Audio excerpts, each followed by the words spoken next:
This is the pawn? The weakest piece on the board, but also possibly the most dangerous? So you move one space, you die first. You're basically cannon fodder. So explain to me, how do you become a queen? 'Cause I'm built different, bruv. Huh? Okay, you can talk now? Born in India, raised by strategy. I may be small, but I literally carry armies to victory. You should be taking notes, bud. One eternity later. Okay, so the pawn just gave me attitude and a full backstory. You're welcome. Chess. A game where a horse jumps in L shapes, a bishop moves diagonally because reasons, and a pawn turns into royalty if it just walks far enough. Totally normal, right? But behind the board lies a game that's been around for over 1,000 years, has millions of strategies, and involves a ranking system so complex they make your school grades look like baby math. In this video, we're diving deep into how to actually play chess without flipping the board, the weird and ancient origins of the game, some of the most famous openings that sounds like secret attacks, the ELO system, which is not a Pokemon stat, I promise, and the legendary top players who are out there crushing souls with quiet intensity. So get ready to put on your thinking cap because this isn't just a board game, it's chess, and you're about to see in a whole different way. Okay, so you want to play chess. Maybe you watched the Queen's Gambit and now you're thinking you're a genius. Or maybe you saw a pawn turn into a queen and went, yeah, I need that kind of glow up in my life. Whatever your reason, here's the breakdown. The board, 64 squares. The pieces, 16 per side. White always goes first because tradition, I guess. Let's meet your team, starting with the one who needs therapy.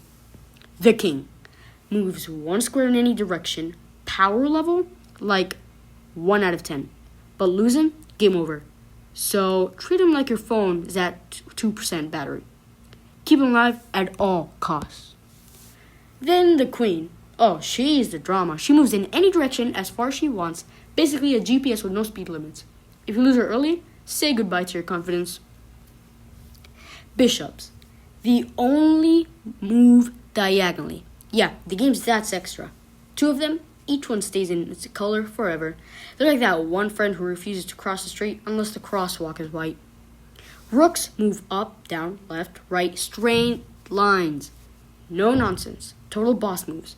And when they team up with a king, in this special move called castling, yeah, chess has a secret tag team move. More on that later. Then there's the knight.